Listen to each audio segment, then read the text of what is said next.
लोग को टेंसेस के बारे में बताऊंगा। और जैसा कि आप लोग जानते हैं, tenses are divided in three parts: present tense, past tense and future tense. फिर आज हम लोग प्रेजेंट टेंस से स्टार्ट करेंगे और प्रेजेंट टेंस को भी फोर पार्ट्स में डिवाइड किया गया है, जैसे कि सिंपल प्रेजेंट या प्रेजेंट इंडेफिनिट। तो हम लोग सबसे पहले सिंपल प्रेजेंट या और प्रेजेंट इंडेफिनिट को डिस्कस करेंगे। मैं आपको बताऊंगा इसमें सब्जेक्ट और वर्ब की कौन सी फॉर्म का यूज होता है, और जब इंट्रोगेटिव बनाते हैं तो कौन सी हेल्पिंग वर्ब लगाते हैं। मैं आपको एग्जाम्पल के द्वारा ये सारी चीजें क्लैरिफाई करने जा रहा हूँ, तो आप लोग ध्यान से वीडियो को देखिएगा। करेंगे तो सबसे पहले इसमें आपका आ जाएगा सब्जेक्ट,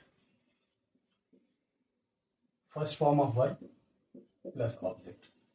ये है सेंटेंस स्ट्रक्चर। अब इसमें एग्जांपल के द्वारा हम लोग समझेंगे एक एक करके। तो मैं एग्जांपल लिखता हूं, आप इसको ध्यान से देखिए।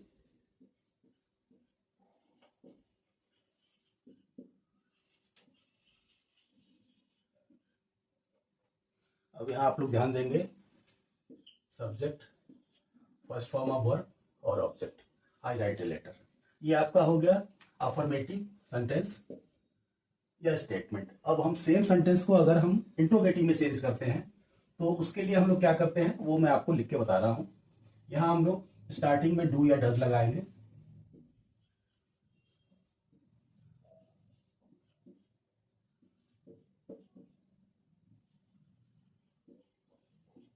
यहां आप लोग ध्यान देंगे, सबसे पहले हेल्पिंग वर्ब आ जाएगी डू या डज, फिर सब्जेक्ट आ जाएगा, फर्स्ट फॉर्म ऑफ वर्ब और ऑब्जेक्ट आ जाएगा। अब इसी सेंटेंस को हम लोग चेंज करके देखते हैं। Now it will become like this: do I write a letter.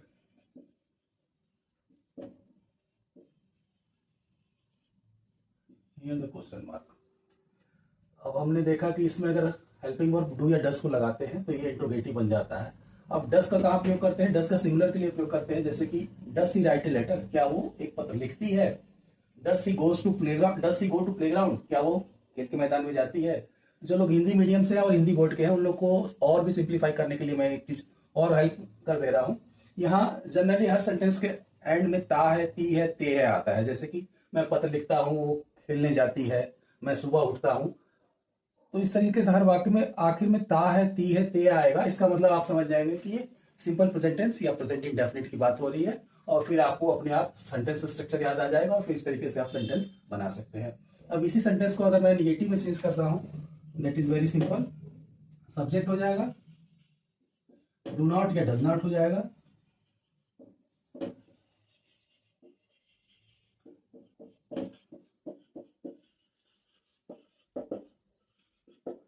अब इसमें इसी सेंटेंस को चेंज करके देखते हैं। आई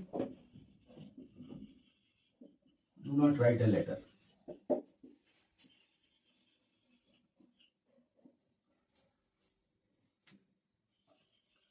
सी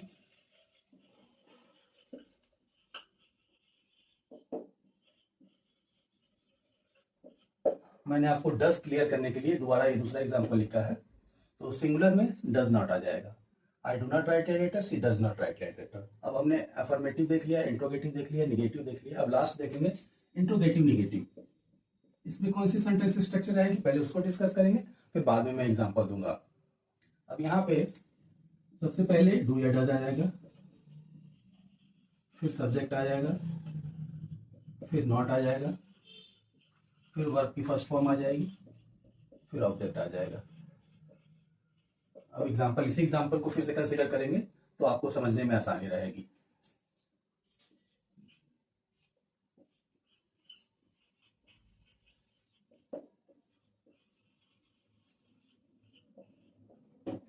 do I write a letter? No, do I not, sorry, one thing I missed, do I not. जैसे मैंने इसमें लिखा था सब्जेक्ट के बाद नॉट आएगा, do I not write a letter. तो इस तरीके से हम इंट्रोगेटिव निगेटिव बना देंगे। यहाँ ध्यान देने वाली बात है, एक और भी जरूरी ध्यान देने वाली बात है, sometime we bring this do not, do और does and not together. For example the same sentence can be written like this: don't I write a letter.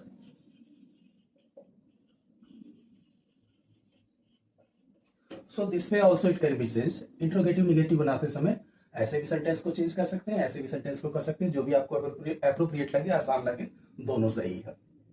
फिर से एक बार हम लोग रिकैप्चुलेट करते हैं क्या क्या मैंने बताया है। सबसे पहले सेंटेंस स्ट्रक्चर पे ध्यान देंगे। Subject, first form of verb, object. I write a letter, she writes a letter. So इसमें एक चीज और हमने यहाँ पे मिस कर दी, जैसे कभी कभी यहाँ पे हम लोग ध्यान देने वाली बात है, एस या ई एस जोड़ते हैं जब अफर्मेटिव या स्टेटमेंट की बात होती है। वो एस और ई एस कहाँ जोड़ते हैं, जैसे अगर सिंगुलर की बात करेंगे तो यहाँ हम लिख देंगे सी राइट्स ए लेटर, एस को ऐड कर देंगे। अगर हमारा सब्जेक्ट सिंगुलर रहेगा तो यहाँ हम लोग वर्ब में एस को ऐड कर देंगे, ये एस ऐड हो जाएगा। E S that depends on the verb, अगर हम जैसे ये वर्ब गो रहेगी तो इसको हम गोज बना देंगे, she goes to playground daily in the evening. तो एस और ई एस जुड़ जाएगा जब हम सिंगुलर की बात करेंगे।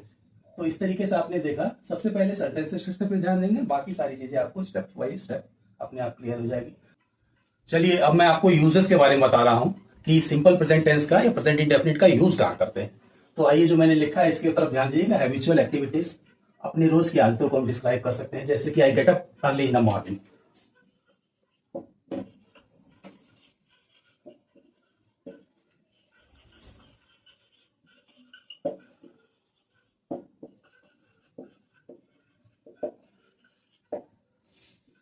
सिंपल प्रेजेंट टेंस का हम लोग यूज कर रहे हैं, I get up early in the morning. तो यहाँ हम लोग हैबिचुअल एक्टिविटीज की बात कर रहे हैं। Universal fact, sun rises in the east, सूरज पूरब में उदय होता है। Water boils at 100 degree centigrade. And scientific facts को भी हम डिस्क्राइब कर सकते हैं कि पानी 100 डिग्री सेंटीग्रेड पे खौलता है, या फिर 2 and 2 make 4। अब हम लोग बात करेंगे जनरल स्टेटमेंट की। People speak Hindi all over India, पूरे भारत में सब जगह लोग हिंदी बोलते हैं, दिस इज जनरल स्टेटमेंट हो गया। ड्रामेटिक नरेटिव्स, ड्रामेटिक नरेटिव्स में भी इसका यूज कर सकते हैं, जैसे किसी नाटक का डिस्क्रिप्शन कर रहे हैं, कर्टेन राइजेस, तो यहां आप देखेंगे हम लोग यूज कर रहे हैं सिंपल प्रेजेंट टेंस का, curtain rises. Anthony enters with the body of Caesar, तो यहां आप लोग फिर देखेंगे हम लोग यूज कर रहे हैं एंटर्स का। तो हम लोग सिंपल प्रेजेंट टेंस को ड्रामेटिक नरेटिव के लिए भी यूज कर सकते हैं। अब लास्ट में आएंगे एक्सक्लेमेटरी सेंटेंसेस का। हियर और देयर का यूज करते हुए हम इसको एक्सक्लेमेटरी सेंटेंसेस में भी यूज कर सकते हैं। हियर कम्स द ट्रेन, लो ट्रेन आ गई। हम लोग किसका यूज कर रहे हैं, सिंपल प्रेजेंट या प्रेजेंट इंडेफिनिट का। देयर सी गोस, हम लोग किसका यूज कर रहे हैं, प्रेजेंट इंडेफिनिट का। तो हम लोग एक्सक्लेमेटरी सेंटेंसेस में भी इसका प्रेजेंट इंडेफिनिट टेंस का यूज कर सकते हैं। तो ये सारे यूजेस हैं, अगर आप इनको जान जाएंगे, इनको अपने डे टू डे लाइफ में यूज कर सकते हैं, and this way you will be able to improve your spoken English. अब कुछ की पॉइंट्स में दोबारा डिस्कस करने जा रहा हूं, फिर से आप लोग ध्यान से सुन लीजिए। एस और ई एस का हम लोग कहां प्रयोग करते हैं, जैसे मैंने पहले भी बताया था कि जब भी वर्ब सब्जेक्ट सिंगुलर रहेगा हमारा, ही, सी और इट, तो यहां पे जब भी हम लोग वर्ब के साथ यूज करना है हमको एस या ई एस को। एस और ई एस वर्ब की फॉर्म के ऊपर डिपेंड करता है, हम कहाँ एस यूज करेंगे, कहाँ ई एस यूज करेंगे। जैसे कि अगर वर्ब ईट रहेगा दैट विल बिकम इट्स, गो रहेगा दैट विल बिकम गोस, सिंग रहेगा दैट विल बिकम सिंग्स। तो ये एस या ई एस कहाँ यूज करेंगे, ये वर्ब की फॉर्म के ऊपर डिपेंड करता है, इस चीज को ध्यान देंगे, हमेशा सिंगुलर के साथ आएगा। दूसरी चीज जो मैं बताना चाह रहा था, डू और डज का, ये भी सिंगुलर या प्लूरल के साथ चेंज होता है। ये भी सिंगुलर में यूज होगा डज और प्लूरल में डू। जैसे मैंने एग्जांपल लिखा था, do I write a letter, does she write a letter, does he write a letter, it doesn't feel good to me, ये मेरे को अच्छा नहीं लग रहा है। तो डज का जो है हमेशा यूज करेंगे सिंगुलर के साथ यूज करेंगे, और ये एस और ई एस भी सिंगुलर में यूज होगा। अब हम एग्जाम्पल के द्वारा इस चीज को क्लेरिफाई कर दे रहा हूं। जैसे अगर अफर्मेटिव सेंटेंस बनाएंगे, सी ईट्स ए मैंगो, तो हमने देखा एस का प्रयोग कर दिया। She goes to playground daily, S का प्रयोग कर दिया। ये हम अफर्मेटिव की बात कर रहे हैं। इंट्रोगेटिव में चेंज करने के लिए अब ये जो डज है इसको स्टार्टिंग में ले आएंगे, does she go to playground daily, तो हमने सिंगुलर के लिए डज का प्रयोग किया है इंट्रोगेटिव सेंटेंस में। निगेटिव में भी फिर हम डज को ही कैरी करेंगे, she doesn't write a letter, यहां जो होगा डजंट आ जाएगा, she doesn't write a letter, singular की बात हो रही है। इंट्रोगेटिव निगेटिव में भी डजंट का यूज करेंगे सिंगुलर के लिए, ही, सी, इट के लिए। अब इसमें एक विशेष चीज ध्यान देने की थी, जो जरूरत है वो मैंने पहले भी आपको बताई थी, फिर एक बार दोबारा याद कर दे रहा हूं। जब इंट्रोगेटिव निगेटिव बनाते हैं तो डू नॉट, डज नॉट का प्रयोग हम लोग दो तरीके से कर सकते हैं। I do not write a letter, do I not write a letter, do not I write a letter. तो इस तरीके से इनको हम चेंज कर सकते हैं। इंट्रोगेटिव निगेटिव में do I not write a letter, don't I write a letter, इन दोनों चीजों का, इसी के लिए इन सारी चीजों को एक बार फिर से आप ध्यान देंगे तो ये आपके लिए बेनिफिशियल होगा। एक बार फिर मैं आपको रिमाइंड करा दूं, डू का हम लोग कहाँ यूज करते हैं। तो डू का हम लोग प्लूरल में यूज करते हैं, जैसे मैंने पहले भी बताया था, do I write a letter.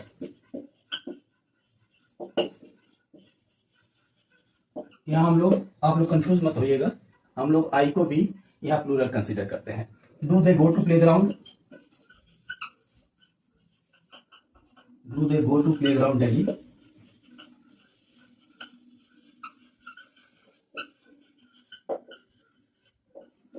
तो यहाँ हम लोग डू जो है प्लूरल के लिए यूज करते हैं जब सब्जेक्ट प्लूरल रहेगा।